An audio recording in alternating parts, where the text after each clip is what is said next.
Bonjour, bienvenue sur Carré TV. Aujourd'hui je vais vous présenter un couteau qui a un peu été décrié sur les forums américains et c'est pour cette raison que j'ai décidé de m'y intéresser. Donc c'est le Benchmade 111 H2O. Ils appellent ça aussi le Dive Folder. Donc c'est un couteau qui, pour le cahier des charges Benchmade, c'est un couteau pliant pour les plongeurs. Donc moi c'est pas un couteau qui m'a intéressé pour faire de la plongée.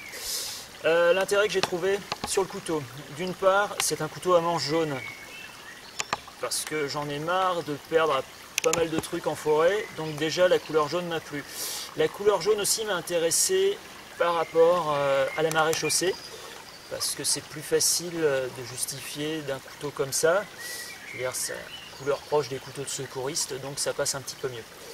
Donc après, alors pour le manche, passons à la lame. La lame aussi est pas mal, donc c'est pas une lame très pointue, on voit que le bord est assez arrondi. Ça pique quand même un petit peu.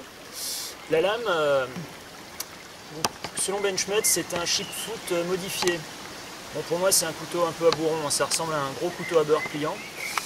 C'est intéressant aussi pour le terrain, parce que donc non seulement le couteau est facile à retrouver, et la pointe est très difficile à péter.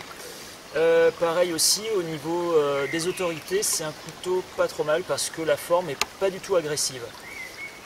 Donc après au niveau des spécificités, on retrouve toujours le même système de verrouillage Axis Lock de chez Benchmade qui permet de faire de l'ouverture à la volée.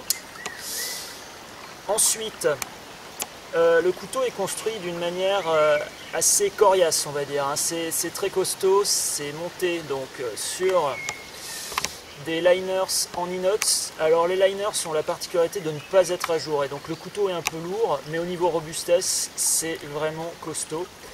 Donc les liners sont en inox, la visserie est en inox, la lame est dans un acier au chrome, donc un acier très résistant à la corrosion, c'est du N680, c'est un acier qui est très voisin du N690, qui est utilisé par Extrema Ratio. La seule différence c'est que le N690 comporte du cobalt en plus, alors que le N680 n'en comporte pas.